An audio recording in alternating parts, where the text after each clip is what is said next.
So I guess we should get, so first of all, for those who are here, the attendees, this event is by the Latinx Alumni Network, and we are a subset of the broader set of alumni associations that exist for the University of Maryland. And so today the event is titled Navigating the COVID-19 Labor Market with the Latinx Alumni Network. And basically, of course, so this is going to be a panel about job recruitment, talent management, and the panelists will share advice on how to conduct your job search and explore methods, to help you land the next opportunity, to navigate that labor market, which was always difficult, and it's just extra hard now. So I'm going to first start with letting the panelists introduce themselves real quick. We'll go in order. And my questions for you as I go through each of you will be, what do you do? How did you arrive into your current field? How do you define success, I guess, is one way to get started. So we'll start it in order of appearance today. So we'll start with Vanessa. Hi, everyone. My name is Vanessa, and I am a UMD alumni, graduated 2015. My major was animal science, but I landed in recruiting by accident. So I've been doing talent acquisition for a little bit over 4 years now. I started in healthcare recruiting, did a little bit of admin recruiting, and then landed into corporate IT recruiting. As far as the job market right now goes, from a corporate standpoint, it is very challenging. We have a huge volume of applicants, and as a recruiter, I see a ton of resumes per day, and it is a tough market. There's a lot of more applicants than there is jobs. So that's one thing. As far as success goes, when it comes to finding success in terms of landing a job, it's all about determination. I always tell candidates finding a job is a job. So it's something that you have to treat it as such.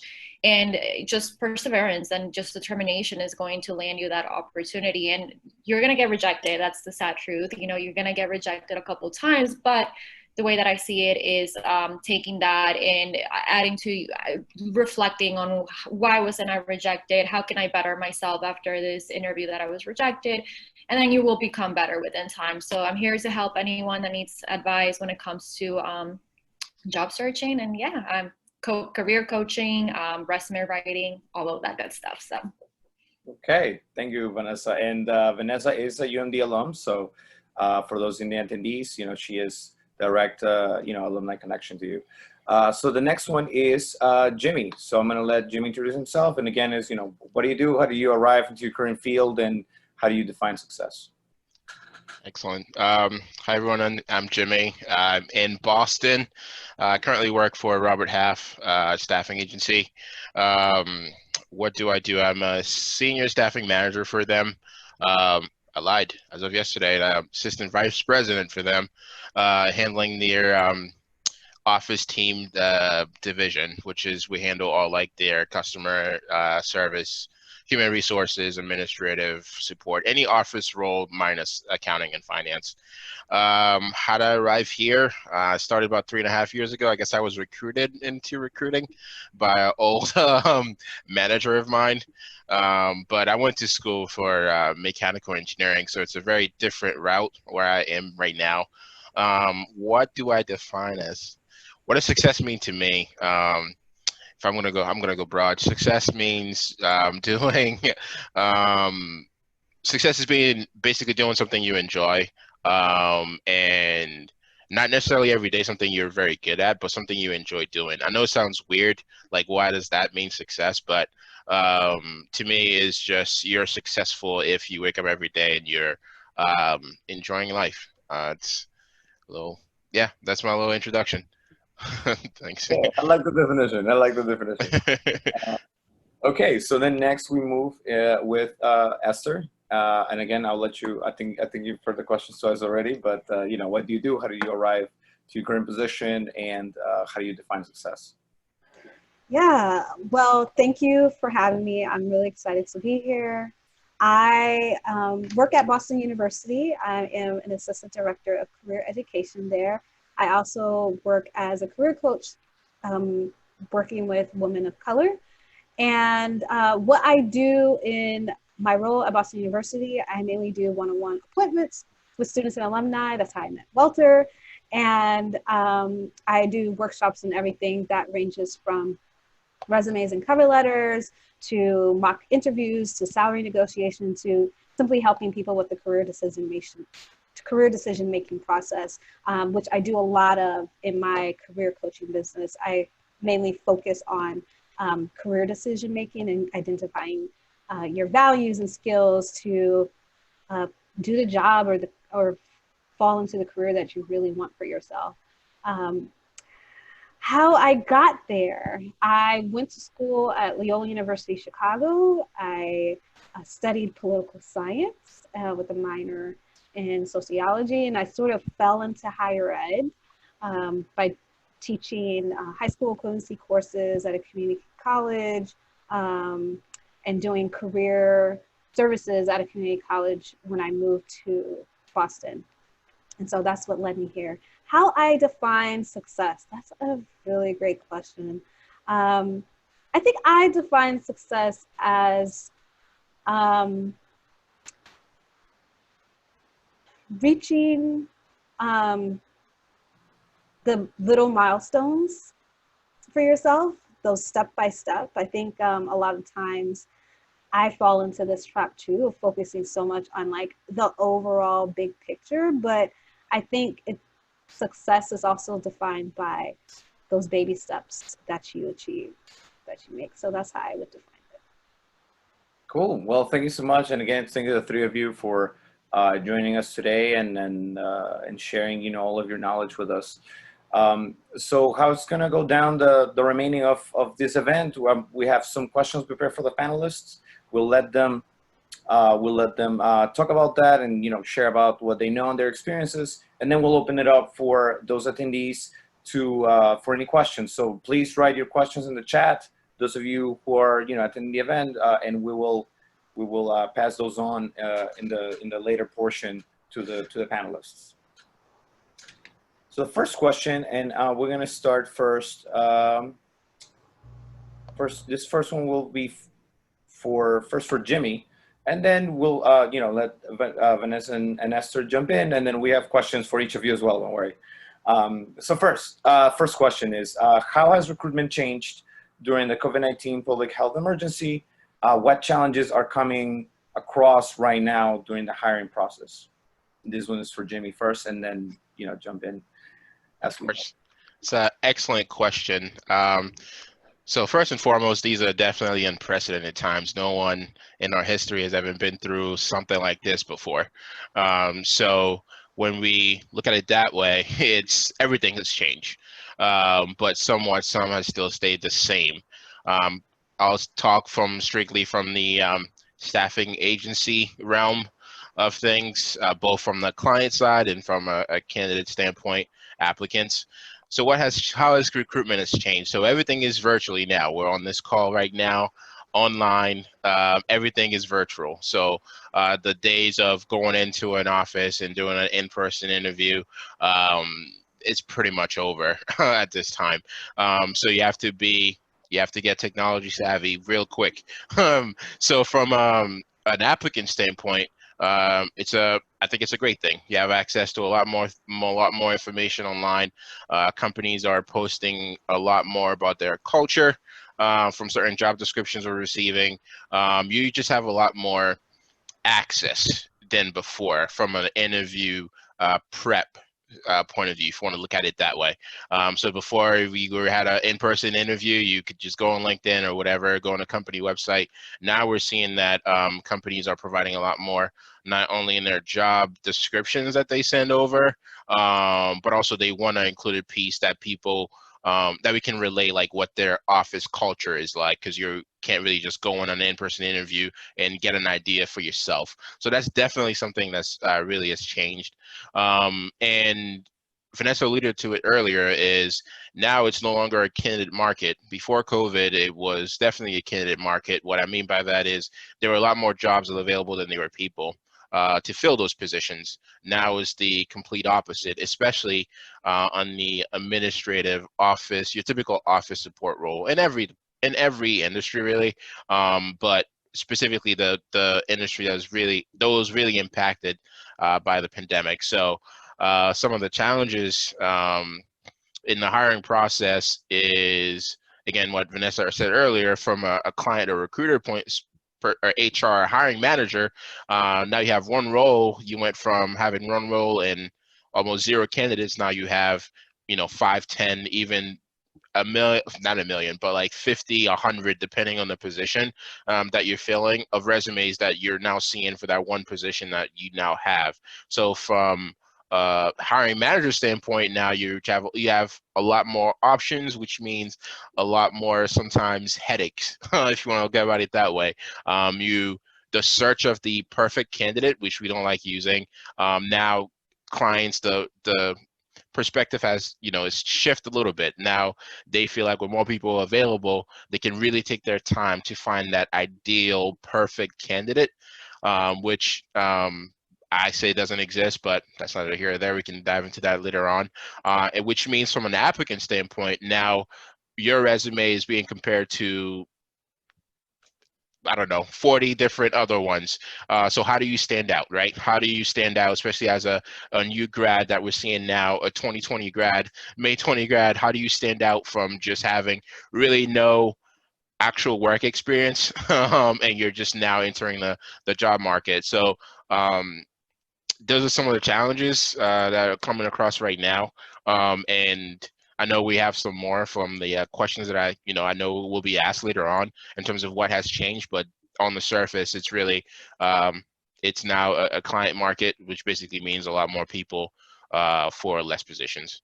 This being the headache. I'll now pass it on to either Esther or Vanessa to chime in from their point of view.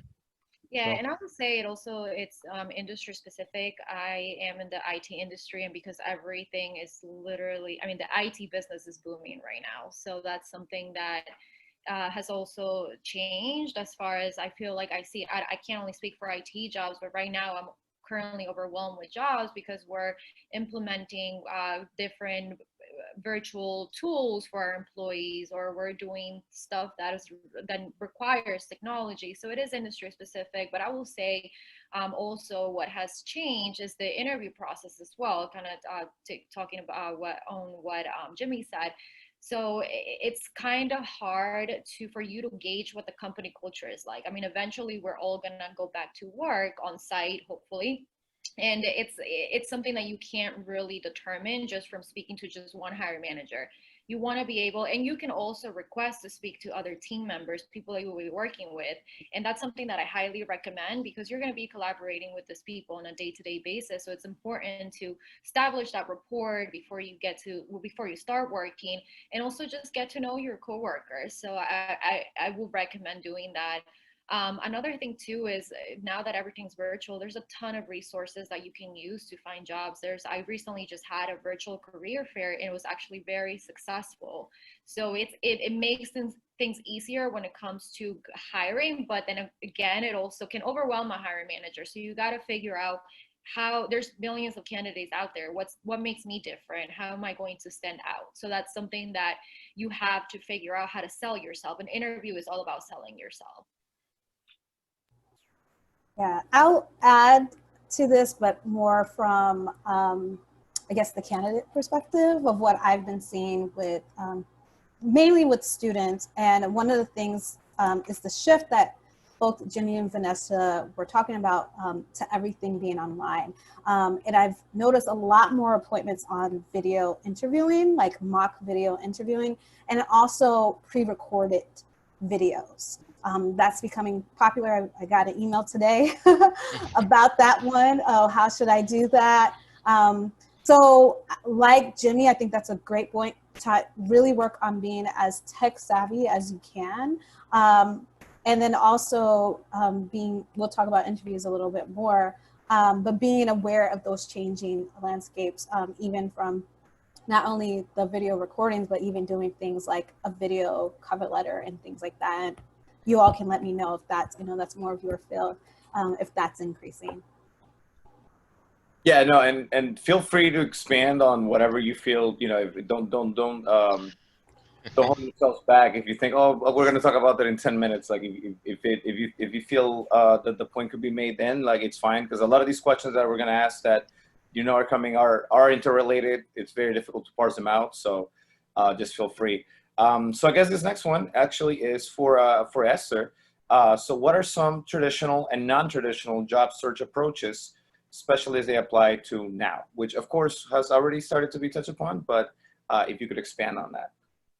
Yeah, so I think many of you all touched on this, but I think a typical traditional job search, to be honest, there's things that have changed, but most things were online before this. And that's something that we've been really trying to remind and assure people when they're coming into the office, because they're really freaking out about these things. The traditional job boards you can find online. We actually put job boards as traditional. So usually we categorize our job search strategies in terms of traditional and proactive. And so the proactive piece is networking, and networking looks a little bit different online. So as Vanessa was mentioning, reaching out to people within the company to learn a little bit more about the culture. One of the things that we've been stressing about, and even more during this pandemic, is reaching out to your alumni association, people like your colleagues, your peers, professors, your immediate network, because 80% of jobs come through networking. And as you all know, for some industries who may have had jobs in the pipeline, for example, my organization where I work, we have a hiring freeze, but there were so many jobs that were kind of in the pipeline. And I know of people who they still want to get that position filled. And when I'm talking to students or recent alumni, many times they talk about like, oh, I started the job application process. I got an interview, but there was a hiring freeze. I usually encourage them to keep reaching out and letting them know that they're interested in that position, because if that was a role that is not being planned, the organization or company is not going to get rid of it. It's going to still be there in, maybe 3 months or so, or 6 months, depending how everything goes on. But if you kind of just wait and you're just stay hopeful without being proactive and engaging and connecting on LinkedIn platforms or other networking platforms, you may lose out. Another thing that we've been telling people is to connect with professional associations. I was working with a professor, and they had many students in sports psychology, and they were really worried about, what does this look like for them? And by simply just going to their website, a lot of professional associations have national entities, but they also have local chapters. They had so many resources on navigating the job search during COVID-19. So really being intentional in reaching out to various resources. Another thing too, I stress this a lot, is leveraging affinity networks. Like, this is a great affinity networks here at UMB. This combination of Latinx and alumni. When I moved from Chicago to Boston, I joined a Black professional network. There were so many sub networks within that. That's still going on, but online, right? There's this website called meetup.com. That's how I found out about the Black professional network. But they had other professional networks on there as well, where they did a combination of both social, but also literally professional volunteer experience. And they're still doing things today. They found a way, just like every other company, school, or institution, to create networking meetups to look for work. So I would say really taking a proactive approach. Again, Vanessa and Jimmy touched on this, making sure that you have a really good online presence. LinkedIn, updated. For many people, if you have a lot of time, telling students, if you got a blog/vlog, really, and you do well at it, showcase that, work that. Also using social media, that's something we've been telling people too. So following companies on social media, making sure your social media looks professional, because if everybody's online, you're going to see that. So those are some ways that we're telling students, you know, to make a shift in the job search that are, I guess, not as traditional. Well, actually, I think a lot of these stuff you could have been doing before. I want to add to your point, Esther, about LinkedIn. So Yeah. I have a LinkedIn recruiter license. So this is when I'm doing my searches, where I'm posting jobs.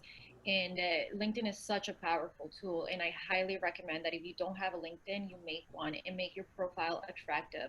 And usually there's recruiters who post jobs where you can see who the recruiter is. So you can send a personalized message to that recruiter, pretty much telling them, this is why I'm a fit for your job. Not only that, but that also I get hundreds of applications per day. So when I get a personalized message through LinkedIn, that's what is going to stick out to me the most. And I'm going to read it. You know, it's something that can be done really quickly. So I will say leverage that tool. It's super, super useful and powerful. LinkedIn also has groups that you can join. And speaking to Esther's point, when it came to diversity and inclusion, that's something that us as recruiters we don't have an option, we have to tap into. So when we're looking to hire candidates in the diversity and inclusion world, this is where we go to groups, minority groups or disability groups through LinkedIn, where we recruit these candidates that are essential for us to hire. So again, LinkedIn, social media, really powerful tools. On LinkedIn too, you can connect with hiring managers, send a personalized message to them. There's ways to figure out who the hiring managers are. So that's something that it also can get your foot in the door into whatever organization you are looking to tap into. Excellent. And Esther and Vanessa went over almost everything. What I would say is what I tell everyone, every candidate I speak to is, we all have an idea of that ideal role, right? Especially, or what we want to do somewhat, or what that role entails, so to speak. So for example, I want to be an administrative assistant at X, Y, and Z company. Great. Do you want to do that as your next step in your career? Awesome. Do you know what the day-to-day is like? It's a non-traditional route, but I always like to say, if you have an idea of what you want to do, just go on Indeed or on Career Builder or Monster or whatever, LinkedIn, take a look at those job descriptions. And if you've done something similar in the past or haven't, and kind of do a pros and cons list. I like to tell everyone to do that. Even before applying for the role, always, then you have an idea what next steps might be, right? Before you dive in and you reach out to hiring managers and send those in-mails, take a look at the job description and see exactly what it says. And if your pros list outweighs the cons significantly, then it's definitely kind of like the route that you want to do. Sometimes people just look at a title and, they think that's that. An administrative assistant for a startup, completely different level than for a well-established, like, Fortune 500 company. So the reason why I say that is, in a traditional route, yes, still go on those job boards, take a look at the job descriptions and actually pay attention to what they're asking, and then go from there. But yeah, that's the only thing I would add on that from that standpoint as well. Yeah. And Esther, you said something earlier about video cover letters, very similar to what we're saying is a 1-minute elevator pitch online. If you have a quick video, practicing that, first question you always ask, that hasn't changed in the interview, is tell us about yourself. That question will never go away. So being, always prepared to wherever you're meeting to be able to have that quick 1-minute elevator pitch is, always useful for sure. Practice that. Just to piggyback off of that, tell me about yourself. As recruiters, we don't want to know where you're from, how old you are. We want to know why you fit this job, or what do you bring to the table. Tell me about yourself. What do you bring to the table? You're applying for an admin assistant job. What have you done whether it be in school or an internship? What have you done that is going to tell me about yourself and how you fit into this role? So. Awesome. So thank you so much for that. I love all the piggybacking. This is great. So I think so far we've dealt with like the hiring end and that kind of like approach towards hopefully landing an interview, right? And we'll talk more on cover letters and resumes, which obviously are key. But the next question we're going to focus on interviewing and the interviewing skills, right? So this is for Vanessa. Can you share some tips, some lessons from interviewing virtually, since that is what is happening now? Absolutely, yes.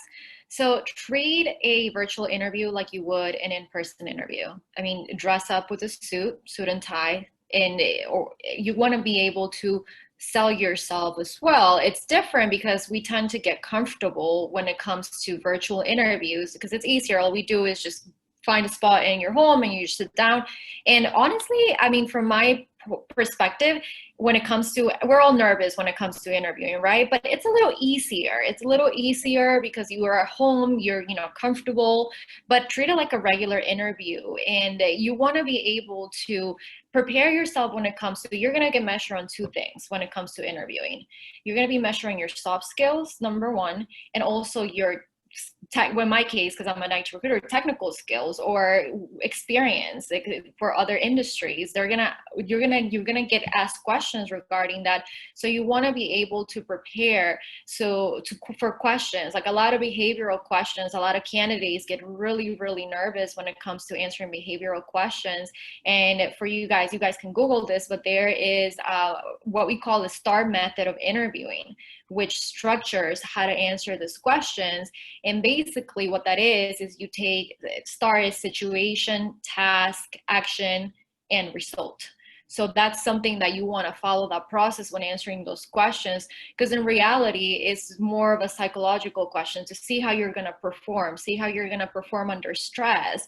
So that's something that I will highly recommend that you look into so you can prepare for that. Because what I've seen a lot of the times, you can look really good on paper and have all the skills that we're looking for, but if you don't have the soft skills, then you're most likely not gonna make it. So that's something to keep in mind. It's not about just having that. There's a difference between being confident and being cocky. So you want to be confident, but also you want to be upfront. If for some reason you don't know a skill or you haven't touched on a tool that the hiring managers are looking for, be honest, but also emphasize that you have the skill, you're a fast learner and you bring with you your base skills and knowledge, and that will allow you to learn extremely quickly.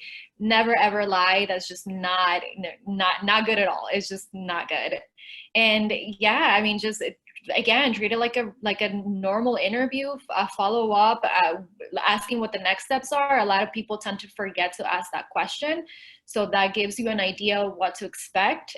Send thank you letters still. Send thank you letters. And as I mentioned earlier too, if you move to final stages, it's okay to request to speak to your colleagues. And I highly, highly recommend that, especially now where you can't go into the office, you can't meet people face to face because you're going to be working with these people. So it's essential for you to get to know them and figure out ways that you guys are going to collaborate. So that's something that I highly recommend. But again, it's interviewing can be nerve-wracking, but you just have to prepare. If you prepare, you're going to be good. And again, as I mentioned earlier, you might get rejected from some interviews, but that's just going to make you stronger and it's eventually going to land you your opportunity. Oh, go ahead. Oh, please. Yeah, what I was going to add to that is really leverage the resources you have at your school. There's a career center. Go ahead and do mock interviews. There are so many times I do a mock interview with a student and or an alum, and they kind of start getting nervous. Like, oh, I wasn't expecting to get nervous. A lot of times people aren't ready for, I notice that people aren't ready for that common question, tell me about yourself. What's going to help with that is networking, because when you're networking, you're always talking about yourself. And so easy interview practice just by doing that. The next thing that I've noticed is the sort of like the strengths and weakness question that can come off. Sometimes it talks of what are you improving upon, or kind of like how does this specific skill relate to this aspect of the job description. Really have an example, use that STAR method that Vanessa was talking about.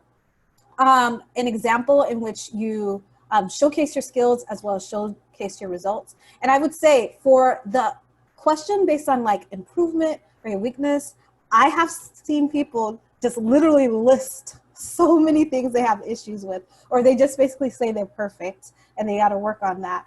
Really be real with yourself. What have you improved upon? Look at past evaluations, look at feedback, talk to your coach or whoever to see what you need to improve upon, and then think about how have you been improving upon that, right? If you did struggle with organization, but you found a system and created a system to create yourself become more organized, talk about that. So I would say that aspect. And then the other aspect is everything is online. Pay attention to little things like lighting, of course, being prepared. Don't do what I did, whereas I didn't have any lights on, so I had to turn off the light, turn off my screen so I could turn on the light. But like now people are interviewing with people from all over the world. So it's 6:43 now, it's 3-something in California. So being mindful of those types of stuff as you're preparing for an interview, I think that's important. Yeah, and make sure that you are somewhere quiet where you're not going to have any interruptions. You're somewhere where you have a neutral background. That's super, super important. And yeah, I mean, just again, I can't emphasize enough that preparing is definitely going to allow you to have a successful interview. Yeah, Vanessa, that's excellent. You just took the words out of my mouth. Is someplace quiet, you can't be interrupted. I know, especially if most of us probably have roommates or whatever. Whether it's a person or a pet, just make sure in a quiet environment. And the only thing that stuck out with me, and I always say to everyone, is virtual interviews, you can never, ever be late for. You're not commuting anywhere for the most part. You shouldn't be. And you should be ready is the person, if you're starting like 5 minutes before. Always test, if you have a great connection or whatever it is. And for someone who's doing it probably for the first few times, practice. We're doing a Zoom call right now and I'm seeing myself talk. You don't really have that in an in-person interview, so that might be different for some people, but yeah, definitely practice. And yeah, the one thing I wanted to make sure I emphasize is don't be late. Just know need to be late. Also do homework on the company, reading about the company. That's super impressive. I really, when I interview a lot of candidates, and I will say the majority don't really tell me anything about the company when I ask them, what do you know about DMI?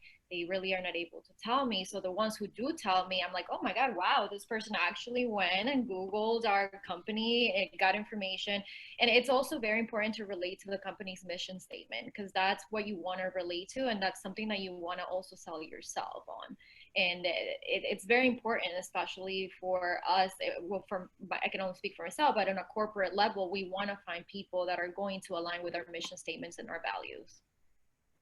And one last thing, have good questions to ask. Prepare a list of questions, look at the job description and the company based on your research. And it can be the general question about what does it look like on an average day. But like Vanessa was saying, I think one of the best questions are questions based on the job description. Oh, I noticed this project. I'm really interested in this. What are ways that maybe through professional development, you all can support me in improving on this skill? I mean, I don't know what it is. I'm kind of making that up off the top of my head, but really based on your research, ask those questions that are important to you based on the company and job description. Awesome. So thank you for that. I think, again, love how much y'all are building on one another. I think we covered a lot for the interviews.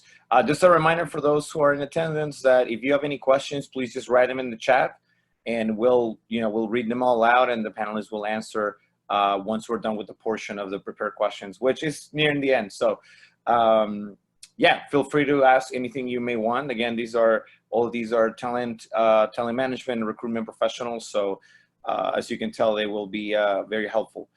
So then this last set of questions is for, I don't have anyone in mind. I think all of you could answer and we'll figure out the order as we go. But it's about, so the one main aspect that has been touched upon briefly has been resumes, right? So specifically to the resumes. So while resumes, understandably, can be industry specific, very much so, and maybe we can speak a little bit about the specific markets that you're more acquainted with. But while they can be industry specific, what are some generals, to-do list and not to-do list for resumes?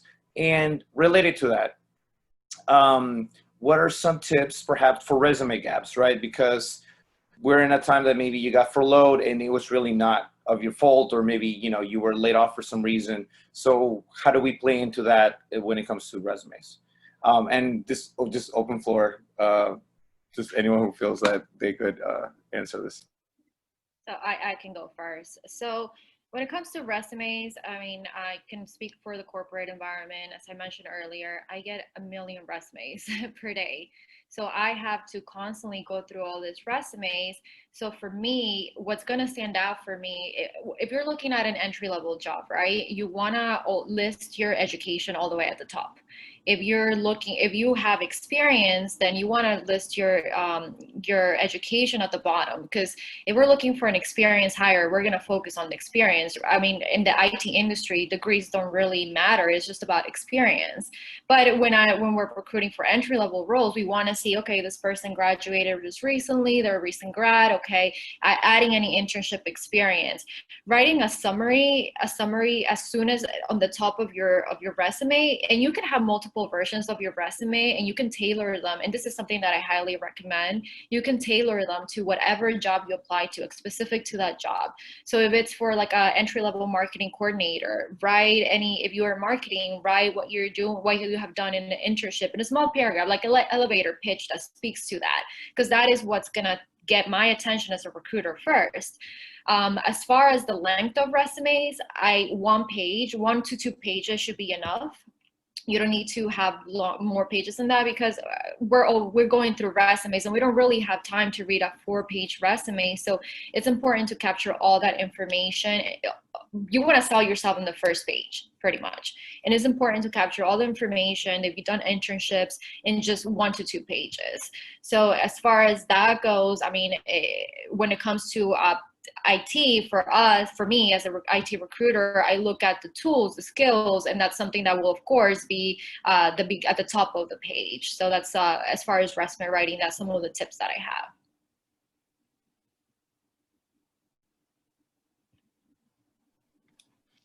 have. Spell check should be done on every every single resume. It doesn't matter the industry. Like Vanessa, I do look at a lot of resumes on a daily basis, especially now working on the for a staffing agency on more on the unemployment side, temporary projects. So you see a lot of resumes, and it's, you know, from a hiring manager, from that lens, if there are a lot of spell check, like a lot of mistakes, spelling errors, it just automatically tells me like this person didn't really take the time to send out their piece of paper that tells us what we need to know about them. If they're not willing to do that, then how much do they really care? So that's how like the mind goes when it comes to just like spelling mistakes. I would say that's definitely a must, having someone else take a look at it, review it, making sure that, you know, I think I spell every word correctly, but if I read it, I won't see it. So always having someone else look at it is always helpful. Other tips are general to do on a resume is very similar to exactly what Vanessa says. More experience you have. They typically say if you have, 5+ years of work experience, usually put your school or your education information at the bottom. That's my general rule of thumb for people. And yeah, and we see a lot of now we're shying away from the summaries, where some people not really put a summary at the top. And I'm strictly speaking to your more administrative HR or any sort of like non-technical positions. If you're in marketing or legal, sometimes a summary is needed. But for your typical I guess more techie sort of positions, we typically shy away from the summary. That's what the interview or phone screen is for. So just trying to save space that way, because we spend on average about, I say, 8 seconds highlighting a resume. You just want to take a look at the experience, the name, and that's pretty much it. So no hiring manager really tell you the truth right now, no one reads every single word of your resume, but if they see something that they do like, they do focus on that, and that's why spelling errors are important. So that's what I would add there. Yeah. For sure. I would, yeah. I would also add like again, Jimmy's point of having someone else look at it, because it's not only for spelling errors, but it's just sometimes miswording. Like I had a recent mistake of, I had my resume and my previous position still said present. Something as simple as that. And that someone else was like, you don't still work there? Like little things like that, that not everyone, you know, is going to be as nitpicky, but there are going to be some people who are like, oh, they're not paying attention to this little detail. Like, how are they going to act? How are they going to be in work? Another thing that I like to tell students, alumni, or clients is when they're bringing a resume to me, I have them bring the job description as well. I read it in this one career book, I think it's called by Melissa James, Figuring Out Your Career, something like that. But basically, she found some information that said, you know, if the first 3 bullet points on the job description need to mirror the first 3 bullet points on the resume, or your resume needs to mirror that. And I thought that was a really great advice, because you're looking through that job description for some keywords in the qualifications, keywords in the skills, keywords in the responsibilities and the duties, and you're making sure that your resume is matching that, and you're really tailoring your resume to that position. So even now, I have a master resume with like all of my experience, even internship experience, but I have all these other tailored resumes that kind of came from that, tailored to positions that I've applied for, including the position that I have. So I think that's an aspect. And of course, use your resources, the Career Center, like those are great resources to use to help you with your resume and other career documents that you need. That's Yeah. a great point. Oh, sorry. That's a great point, Esther. I completely forgot. That's something that we do is try to match the resumes to the job descriptions. So, you know, you typically think you have the perfect resume and you just send it out to 20 different jobs. You probably should take a look at it 20 different times and change probably 20 different words each time. So that's a very good point. Yeah, that is something that we do on our end, and forgot about. Thanks, Esther.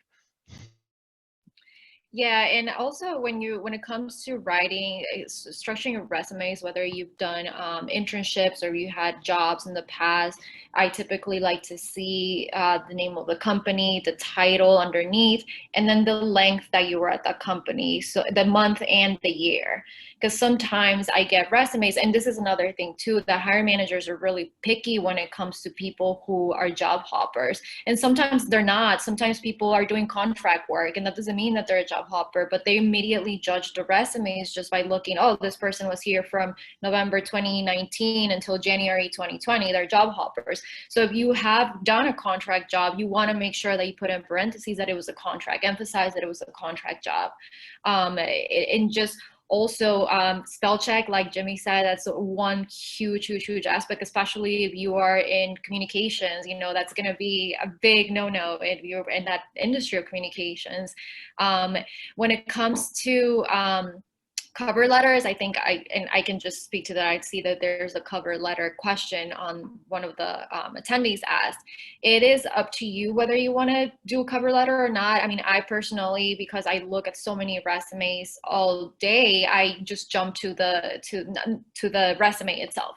If you're an entry-level candidate, yes, I recommend that you write an entry, like a short cover letter, but it's more up to you and what you want to do. But also keep in mind that recruiters are not really, they're gonna be looking at resumes all day, so it will be their attention is gonna immediately go to the resume. I'll jump back in. Second part of how to write an effective cover letter. So if you are writing one, it's, you know, it's like your short version, a summary of your resume, right? Just your name at the top, a quick sentence, you're addressing it to whoever you're sending it to, a quick sentence at your first sentence is telling them about yourself. What do you do? What are you doing currently? I guess the first paragraph. Second paragraph is you would highlight for the role specifically why you're uniquely qualified for that position, what makes you the best, you know, the the person for the role.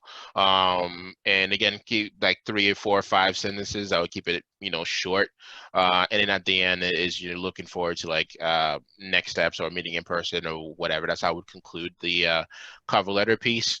Again, we're, typically most companies that I work with, they don't request it. They kind of don't want it. It's adding steps to the process really. But then that's how you would write an effective cover letter.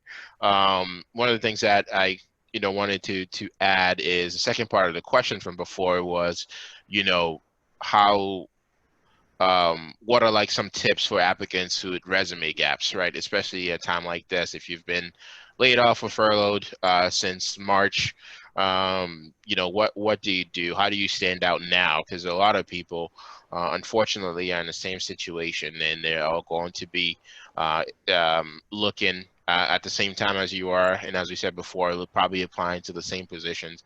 So what tips I would give, I still give to every applicant right now who's unemployed or laid off, been furloughed, is how are you utilizing your time? Yes, job searching, applying for a job, and as I said earlier, is a job itself. That is 100% true. But no one I know is spending 8 hours a day just applying to jobs. So what else can you do on a regular day during that time that you're not working? And Esther said it. Plenty of resources. You can definitely network. Reach out to some of the people within your network, whether it's school, family, or mentors, professors, teachers, and set up what I would call, it's a great practice too, Zoom calls. We're doing it right now with our friends. Just do a quick check-in, and that's the next step. You can certainly do that, catch up and build your network that way. Another thing is, how do you differentiate yourself is additional skill set. What software can you learn right now at this time that you wanted to learn or you're interested in learning? That will make a huge difference. That will differentiate yourself from someone else with a similar experience. If you're in the administrative realm, I always suggest, a typical administrative assistant won't look at QuickBooks, but that's a pretty good software because you can utilize that for so many different organizations in different departments, especially accounting and finance, which 9 times out of 10 relies on the administrative staff, is things like that. Some of the other softwares is, Concur or anything like SAP. Some of the I want to say easier to learn software that definitely have some tools on or walkthroughs on how to figure it out. So is a way to keeping yourself definitely busy. And it's a great answer to the question is, some of the questions you are going to get right now is, what have you been doing since March of 2020, now that it's October of 2020? Well, for the past, 6 months, I've been honing on my skills by doing X, Y, and Z, learning this software, etc. And that's what's going to differentiate you from the other applicants, is you're not just utilizing this time as a waste of time. I hate to use that term, especially in a time like this, but learn something and add it to the resume. It's a new skill set. I would just like to add, for the cover letter, it depends on industry. As someone who has been on hiring committees in higher ed, depending on the role, the cover letter is really people love it. So first, I would say think about the industry. I'm just thinking about how there were a few positions, for example, in which person made a transition from something else into education. And there were some aspects that they liked about the person, but really looking at that cover, as Jimmy was saying, a kind of short to the point cover letter that focuses on an explicit transferable skill set, right? An example of that, how that will contribute to that organization or company, I think it's helpful. I think in certain nonprofit space, social justice spaces, cover letters are really valuable. So I think be mindful of those things as you're navigating, getting advice from industry experts. And then the other thing about resumes I want to add is just quantify information if you can, your accomplishments, your results. How did you contribute? How many people did you work with? You increase efficiency or decrease time that customers spent in line by a certain amount of time. those types of things are important. And then the last thing, I see a question about background in the chat, but I think it's okay to have a bookshelf in the background. Yeah, I was gonna ask that. Okay. Yeah. And I'll just read it out since you started already. oh yeah, yeah. Yeah, no, that's completely fine. So this is from Alonso. The question is, so this is a question on neutral backgrounds. Are there any studies or information about purposely framing the camera during an online interview with a non-neutral background, perhaps with the intentions of framing or portraying oneself in a certain light? Like framing the camera with a packed bookshelf in the background, like me, I guess, or something of the sort. I don't know if it's relevant at all. It just is something that would convey something more than a white wall. So I guess it's more on the in the interview take when every detail matters. Any thoughts on Esther? You already kind of started to talk about that, so I'm gonna let you continue.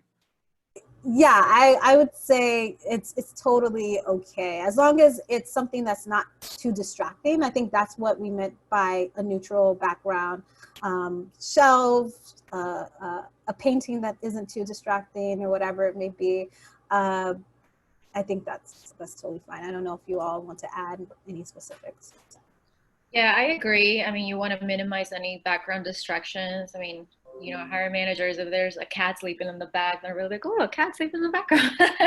So you want to minimize as many distractions as possible. But I mean, if there's a bookshelf behind you, I mean, it doesn't really matter as long as there's no distractions that are going to jump at the hiring managers.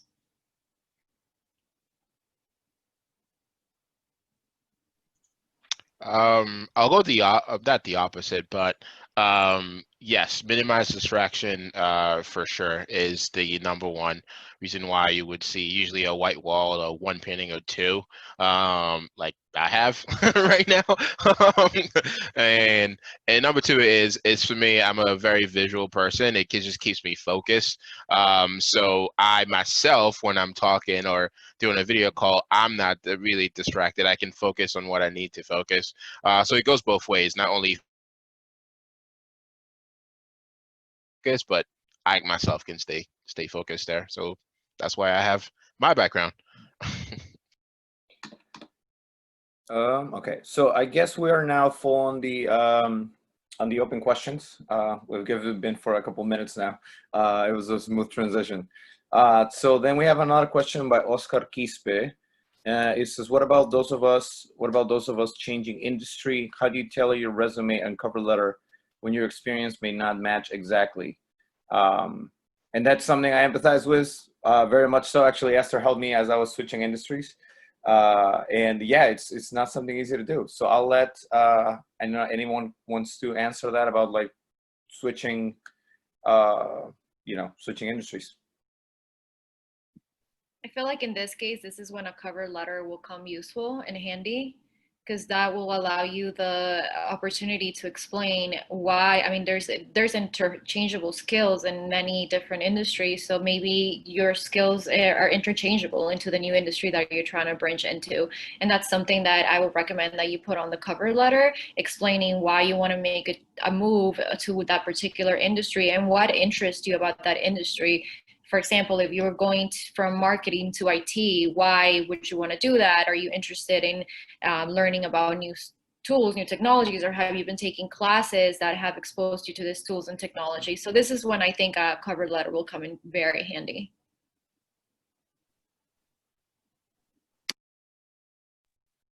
Excellent point. And I know Esther said it earlier as well, is tailoring your resume to the job description. This is very important, especially when you're changing industries, because the job titles won't be what they're looking for when they look at your resume. So you really have to make sure you tailor that your resume to the job description the best that you can. Is taking a look at it, dissecting the job description. Okay, I did X, Y, and Z for sure at my current job, and this how it transfers, and put that on your resume on top of your regular responsibilities, making sure you highlighting those more. Changing industries is always tough. For sure. But like Vanessa said, it's, the skills are transferable. You just have to make sure you do all the work most of the work for the hiring manager. Good thing is, I always say, is if you're changing industries, you get an interview. Someone sees what exactly what you see. So that's always a great thing, is about just making sure that you just connect all the dots for everyone very quickly. Yeah. I mean, when I work with students and clients, I do a lot of stuff that you all were talking about, is, you know, focusing on what skill sets you have that are very explicitly transferable, and stressing that. Particularly, as Vanessa said, the cover letter is a great place to do that. I would focus on 1 or 2 bullet points on the job description and show explicit examples of how you've done it in the past, or how you plan to contribute to that organization. I think that's super important. Another thing, all the stuff that we've been talking about is holistic. So if you're making a switch to an industry, not only are you making a change with your resume and cover letter, there needs to be an aspect of networking, right? Particularly if you have no experience at all, no connections, networking has to be part of that process. One, you're going to be able to learn a little bit more about the industry, the culture, the lingo, whatever it may be, particularly if you don't have an educational background in that. If you do now, say you're making a switch and you just graduated, or you're about to graduate, that, of course, leveraging that aspect on your resume and as well as on your cover letter is showing that you're making that shift. And then for some people, I have done this with students and clients, is sometimes I see this switch and I tell them, you cannot apply today for this job because, like, that's going to be a big sell. Go back to school or take a program. So I'm just saying, be very real with yourself, because you're going to be wasting some time if you're going to be applying to some positions that you're not even going to be considered for. So I think it's a holistic aspect of it, and when you're assessing whether you're a good fit for that position, even when you're transitioning industries. So definitely leverage the help of your career services center or a career coach if you're doing that.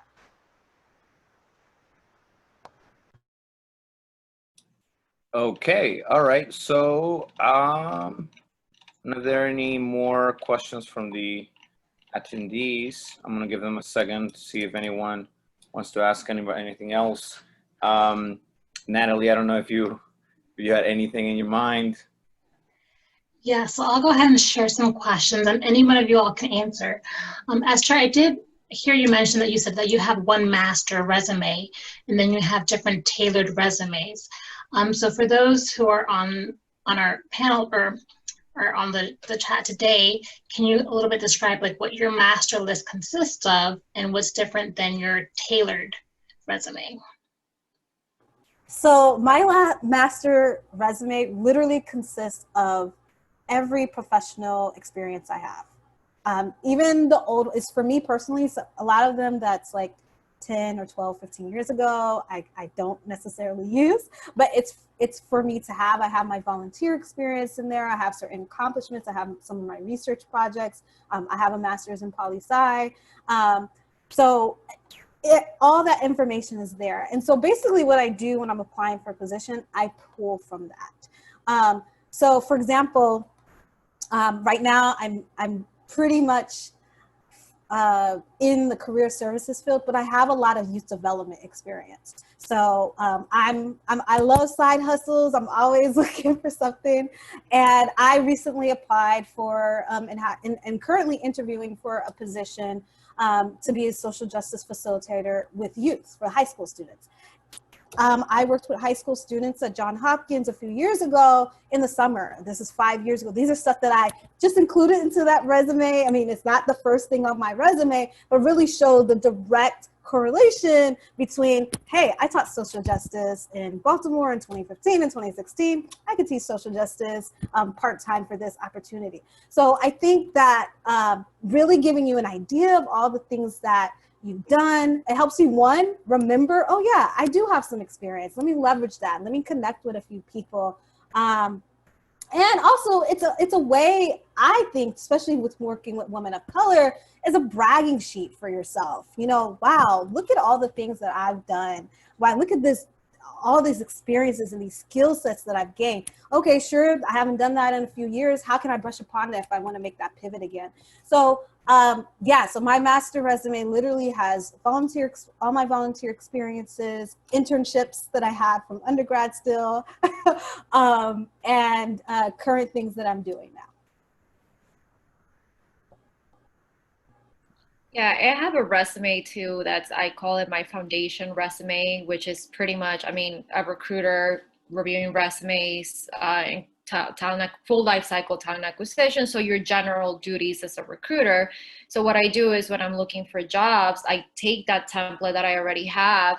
I take the job description, I look at the job description. Okay, they're looking for, I don't know, let's say experience working with ISEM's talent acquisition platform. Oh, I have that. I'm going to add that on my resume because this particular company has that requirement. So it's really, I mean, it's okay. I think everybody should have a template, a foundation resume, master resume if you would. So you can add on to whatever job you apply to, looking at the job description, using that. Mirroring was on the job description in your resume, it's going to be super helpful, especially for us recruiters, because that's what we look for. And one thing that I will add too, because you're applying online, the computer is picking up keywords. So they're going to match, the computer automatically is going to match the keywords that are in your resume that relate to the job description that we have on the system. So guess what? The resume that has the most keywords is going to make it all the way to the top. And those are the resumes that are going to get my attention first. Yeah, I would also like to add that sometimes in certain experiences, like for example, my last position was very employer relations heavy. And so depending on what I'm applying for, like if I was, for example, my role right now is very career counseling heavy. So assessments, career assessments and stuff like that. And my master resume, I have everything. But what's the good thing when I'm kind of shifting, creating a new resume is I pull from there and I move the bullets, right? So in that area that I did employer relations, that position, I was doing career assessments. That wasn't the main thing, but I'm going to move that on the top of that experience because that's what I did before this. And then they'll see as they read a little bit lower that, oh, I have employer engagement experience as well. So those are reasons why having everything on one page is so important for you to kind of pull from. Thank you. And just to like piggyback on that question too, when you mentioned like the bullet points or your experiences, I know there's some industries, for example, when you apply to the federal government, that they require you to actually like put a summary of what your experiences are. But versus sometimes the private industry, they just want bullet points. So do you all have one that's like a government resume and then there's one that is, you know, the private industry resume, or do you have one for both? So I've recruited for government and the public sector. It doesn't really matter. I mean, I will say for government, if you have a clearance, that's something that you definitely want to put all the way at the top, because if you're going to be working for the federal government, that's what they want. They're not going to consider someone who doesn't have a clearance. But I will say for the most part, having, I mean, if you have any government experience, adding that on your government resume, that's a huge plus. But if you're applying for a job that does not require government experience, I would recommend that you leave that out, especially because hiring managers, I mean, it's happened to me in the past where hiring managers deny resumes because like, oh, this person has too much government experience. So, because I mean, at the end of the day, federal government, when you work with the government, there's also different practices that they take, that they participate with that doesn't necessarily apply to the public sector. So I will say when it comes to that, it's okay to tailor your resume and have different resumes if you wanted to go public, or if you public sector if you wanted to go on the government side.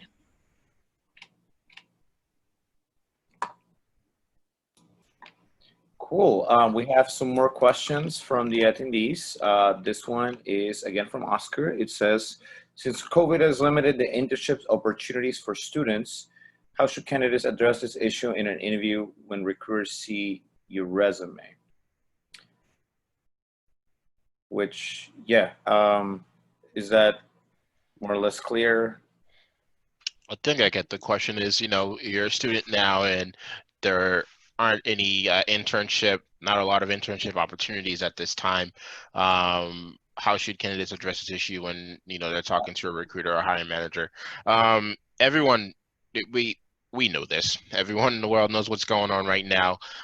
This is not, last year or 2 years ago, when there are a lot more opportunities for internships, and you just don't have one.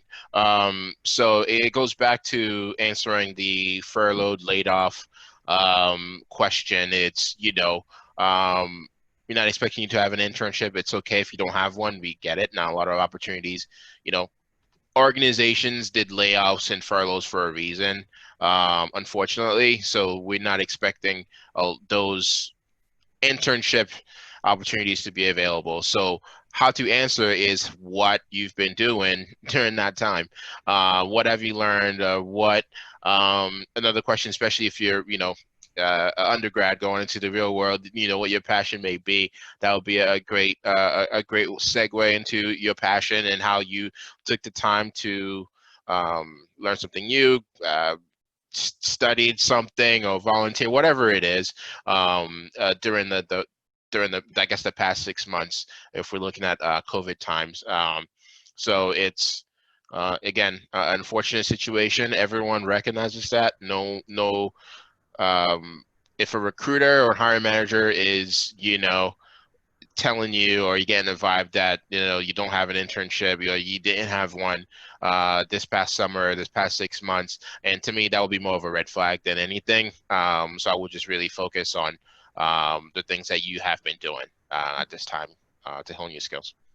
Yeah, I like to add to that, like as Jimmy was saying, volunteering, and then also there's still, your school still has, or many schools, I know BU has extracurricular activities and clubs still going on, but they're just going on virtually. And depending on what your interest, your major is, you can take on leadership roles in those positions, whether if you're a treasurer in that club, or if you are organizing events, or are you working on a consulting project if that's something that you're interested in. So really do some research on what type of activities are going on campus. Research, so many resources on campus that can fill your time. And then there are still some institutions that are doing, that have part-time employment. Like for example, I work with student ambassadors and they help us with our workshops. They help us with some organization and some admin work.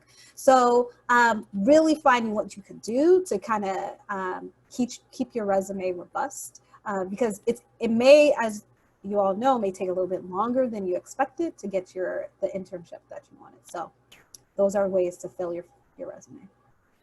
I will add to that too. I mean, volunteering, whether it's for your, parents' company or, a friend's company, doing something that's going to keep you busy, that shows that yes, there's no access to internships, but let's say if, for example, if you're in marketing, you led marketing efforts for your, friend's company. Also, freelancing it's big too. I mean, you can reach out to the small companies. I mean, I'm sure they're going to be like, oh, okay, you want to volunteer for free? Awesome. I'll take it. So everybody will love that. So, I mean, it's all about, again, networking, but also if you don't have the opportunity to get your foot in the door with a small company to volunteer or do an internship, then, do it for companies that you may know that are friends, or do it for, I don't know, for your school. That's, something that you can volunteer for. Right. Very important, especially for undergrads. I know there's a couple of, see the list of attendees, there's a couple of undergrads here. So definitely, hopefully they're paying attention to what you're all saying right now. We have another question from Joanna. It says, should you put the experience or the education section first? I received different guidance on this depending on years of experience. And I guess free whoever wants to answer. Yeah, I think we were mentioning this. I think the consensus is, if you're recent graduate, to put your experience towards the top. I mean, your education towards the top. And then if you have 5 years plus more of experience, or been out of school for 5 years or more, to put that at the bottom of your resume. And when it comes to adding education, I know I've seen a lot of people adding their GPA. I mean, as I don't recommend adding GPAs. I really don't look at that. You know, and I think that also is, you know, a basis for recruiters. I mean, some recruiters, I don't do it, but some recruiters could be like, oh, this person got a, you know, 2.9 GPA. You don't want to add that on there because you don't want them to judge you just based on your GPAs. I mean, we're all, my GPA wasn't the highest. Maryland is a really hard school, and I was a science major, so but you know, I still find success in my career, so that's something that I will add.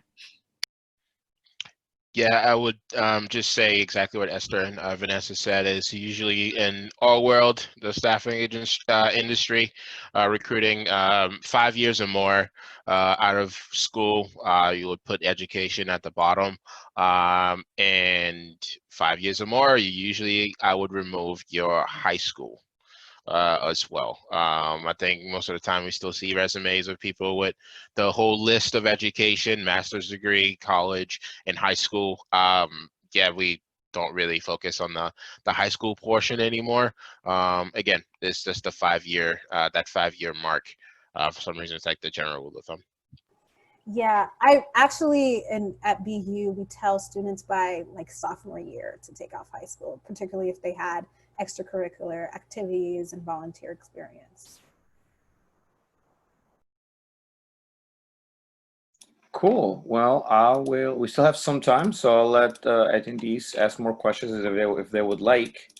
But we are drawing to the close here. So while people come up with more questions if they would like, I would let our three panelists. I don't know if before we wrap up, if there are any last pieces of advice you want the attendees to walk away with out of today, with the understanding that you're already given us a lot. But if there's just anything you want to just leave as last words while we give attendees some more time. Yeah, I will say don't get discouraged. I mean, it's really easy to get discouraged when you're applying to multiple jobs. You'll find a job eventually. I mean, it takes practice, it takes rejection, and you have to be able to build on your interview skills because that's what it takes. It takes practice to get into that interview. You can say, wow, like I felt really good about this interview. I felt confident about this interview. There's might be some times where you're gonna walk out of an interview saying like, wow, like I think I bombed it. And that's okay. Don't be too hard on yourself because this is what finding a job is. It's tough. It's tough. It's one of the biggest stressors in life, but don't get discouraged again. So again, just keep perfecting your interview skills and just keep practicing, and that it should allow you to build on how to successfully secure a job. So don't give up. Before we jump into Esther and Jimmy, we do have one more question. This is from Joe. It says, what about listing the year? So I guess related to what we were speaking about just a minute ago, what about listing the year you graduated, especially if it has been quite some time and you want to avoid potential age discrimination? So I'll let anyone answer. I really don't. I don't have the year in my resume. So I think that's just filler when it comes to that. Unless you're a fresh grad and you're applying for a entry-level job, then yes, I put the year that you graduated, especially if it was recently. But if you have, you know, some experience under your belt and you want to, it is something that can be discriminated against, but when you put the education there. But I will suggest just leaving it out, just showing that you do have a degree if you do have one, and that should be good enough to for recruiters to look at your resume and not think anything of it when it comes to the year you graduated. Great point. I was just going to say, same rule of thumb, the same time you're moving your education down, usually you remove it. The year is what I did, but yeah, that there's no, yeah, unless it's like an entry-level role that you're applying for, you're a recent grad, about 1 or 2 years out. After that, you can just remove it. But it's a great question, though. Yeah, I think that's a great point. At BU, we work with Alumni for Life. And there are some people with lots of year experience. Jimmy and Vanessa pretty much summed it up. I would say the only time you can add the year is if you're going back to school, right? So like, for example, I'm getting my MBA. I've got my first master's years ago, but it'll be helpful to know that I'm going to finish in 21 or 22. So something like that, you can definitely keep that. I would also add that what I have done with some clients has been erase some information. So if you have 20 years worth of experience, now depending on what you're applying for, right? If you're applying for a top position, CEO, whatever, then all that experience may be helpful. But if you're making, especially if you're making a pivot, I've erased years from the resume, right? And so you're going as far back as just 10 years or a couple of years back in your resume. So doing things like that can, age discrimination is real. But that can mitigate some of those effects. Right. Thank you, Jeff, for that question. That's definitely something that I would have not thought of, and yeah, generate some good discussion. So I guess, well, if people want to still ask questions, welcome to, definitely for sure. I guess for now, we'll continue with those final thoughts and tips that you may want to give. Thank you, Vanessa, for giving yours. I guess, Esther, you're next on how I'm viewing my screen. So why don't you go next? I am, and this might be the career counseling aspect, career theory. I'm a big advocate of reflection, determining your values, your career vision, what priority you need to make, what's your job target. I've worked with students and alumni and clients who need to make a career decision, but they don't have a basis on what they need to make that. So really this helps you identify what you want, not only in an overall big picture career, but also in making those short-term moves. So really taking some time to think about, okay, I want to work at this employer. How am I going to get there? What strategy I need to make? What's important to me? What do I want in that specific position or in that specific employer? What type of culture I want? I think a lot of people miss that step, and then they come back a few years later, which is okay. This can happen throughout your life, where you miss that step, right? And now you need to reevaluate to make the right move for a better fit. So I think that's an important piece of advice that I'd like to share.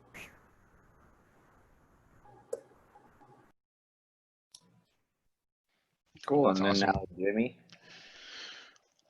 Yeah, so piece of advice is I would say one, and Esther and Vanessa alluded to them, is, the networking piece, definitely. And don't panic, don't get discouraged.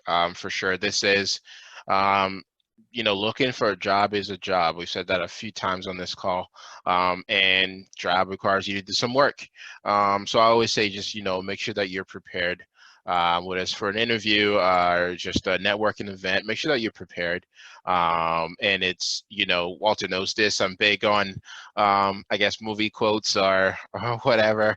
One of the big movies for me is Rocky Balboa, when he talks about, life is all about, taking hits, taking punches, and keep moving forward. And that's how you actually win. And so, well, all the rejections in my career, people saying no, big fan of everything happens for a reason, right? One door closes, another one opens.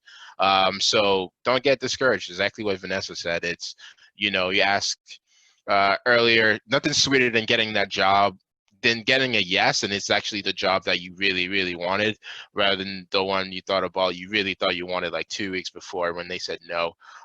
So, two things is be prepared. Just have your resume handy, do your homework, research the companies for any sort of an interview that you have, and networking events as well. Be prepared for those, and don't get discouraged. Exactly what Vanessa said, for sure. That'll be my piece of advice. Go ahead, Esther. One more.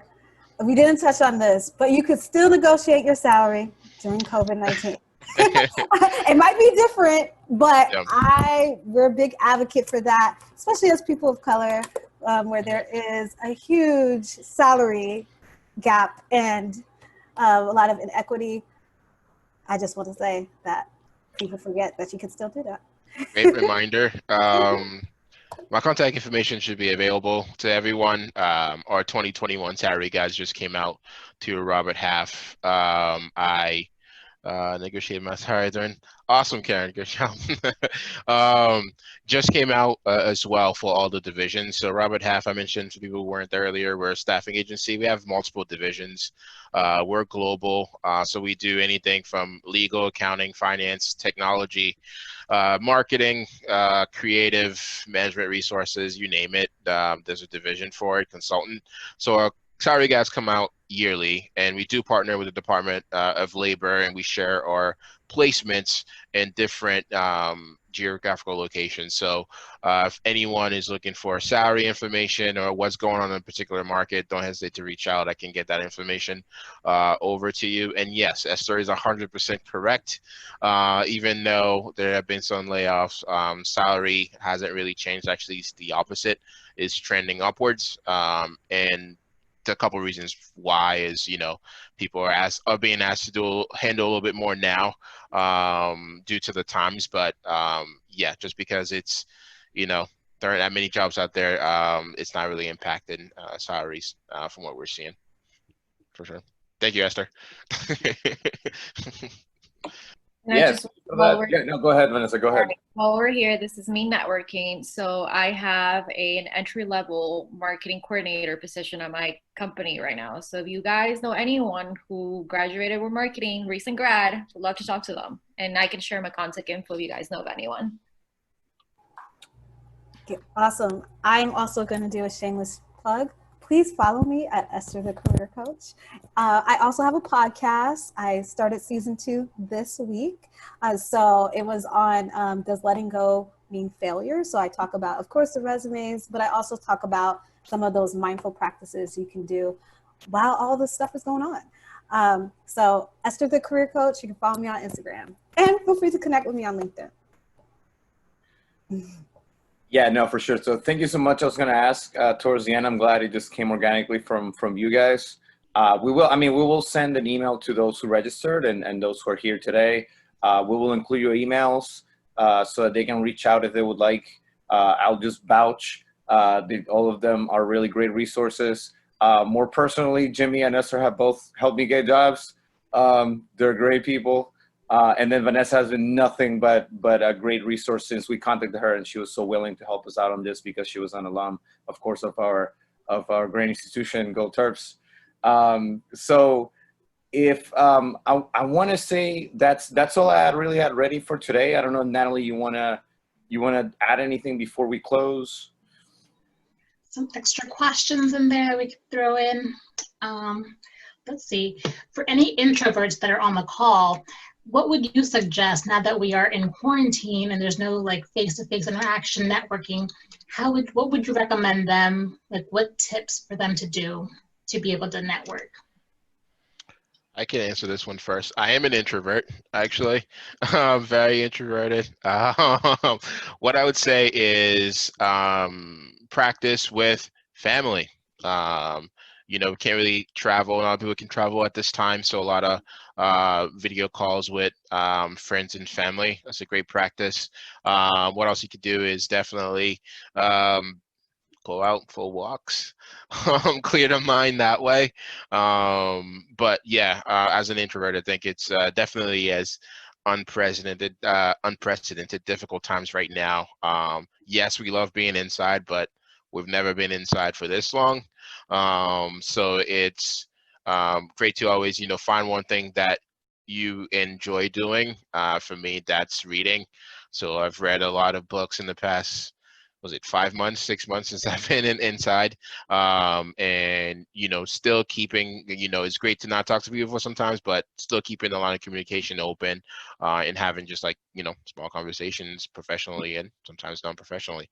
Huge help, for sure.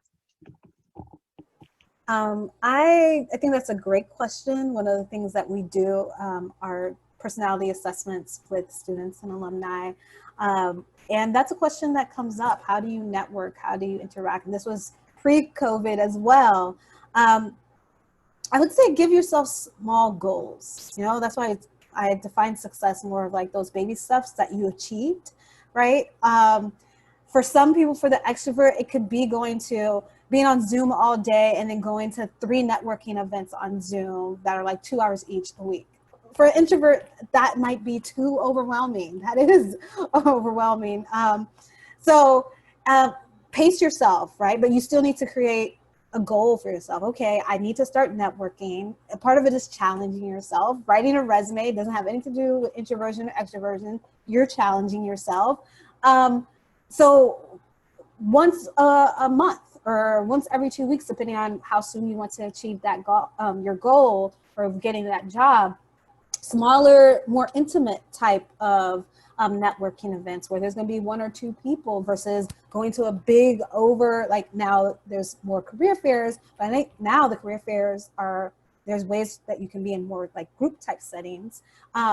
But you know, those little things, reaching out to someone you already know, I think Jimmy made a great point. That is part of your network, friends of family, your professor, former professor, starting with those kind of closer interpersonal relationships, and then building from there, asking them, who else can I talk to in the field, is a great way to approach networking from an introverted perspective. Yeah, and just to add to that, I mean, the mind is very powerful. So training your brain to, I always tell candidates whenever they go and interview, whenever they are going to network with people, is like go in it with the mentality that the job is already yours, or that you're going to already build a connection with this particular person. And it's all about pushing yourself out of starting with baby steps, like Esther said, baby steps, and pushing yourself out of your comfort zone. Do it little by little. You don't have to do it all at once, but the more that you do it, the more comfortable you're going to get. I personally was an introvert when I graduated college. I remember my first recruiting job. I was terrified of picking up the phone in front of all my coworkers. I was like, oh my God, what if I say something stupid? Or what if I'm judged? And the more that I did it, the more comfortable I got with it. Up to when I went to my old job, I got flown to headquarters and I gave a seminar to 20 plus people. And I never thought I would be able to do that. But I looked at myself when I started working as a recruiter into where I was then. And I was like, wow, this is huge. I never thought I would do that. So it really is just being comfortable with being uncomfortable.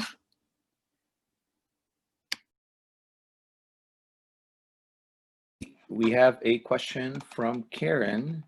Not sure if you covered this already. I joined a little late. I'm wondering if outside of websites like Indeed or Idealist, do you have any other suggestions on lesser known job lists that could be helpful?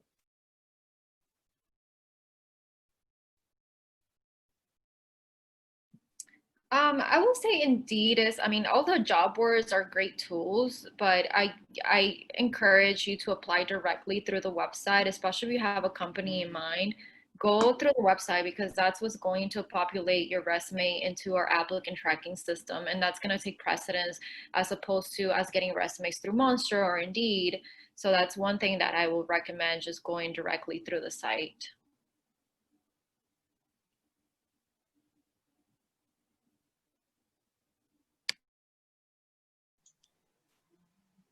Cool.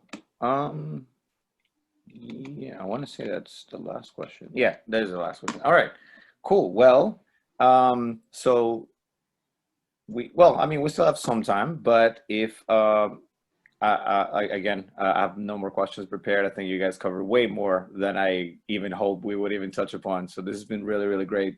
Natalie, if you have anything else to add, Joanna says, thank you so much. This was very helpful. I am glad it was.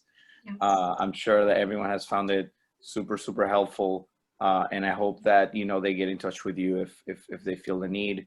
So before we close out again, for those who joined perhaps a little bit late, this event is by the Latinx Alumni Network, and be on the lookout for, you know, future events that we might have coming up. And yeah, Natalie, any last things before we close out? I think that's about it, Walter. Again, thank you to our panelists. I hope everyone did enjoy and learn some tricks of trade. of your actual expertise area. If you don't mind, if we're okay with sharing your information, that way everyone in attendance can get in contact with you. We would greatly appreciate that. And again, thank you so much for being our panelist today. Thank you for having us. Thank you for having us. Thank you. Really enjoyed this. Yeah. I'm glad. And yeah, again, thank you so much. We really appreciate your time and your knowledge. It's we know that if it will be all the knowledge you have shared today is not cheap. You know, it's a lot of experience and years that you are you're giving them. So really, we'd really appreciate it. And yeah, with that, so we got a couple more thank yous. Thank you from Oscar. Thank you for sharing your wisdom and knowledge. Karen, thank you for your time. Can't wait to connect. So yeah, I'm glad that people in attendance have enjoyed the event. I hope it was fruitful. So with that, we're going to close out. Hope everybody has a great night. And once again, be on the lookout for our future events. Thank you so much.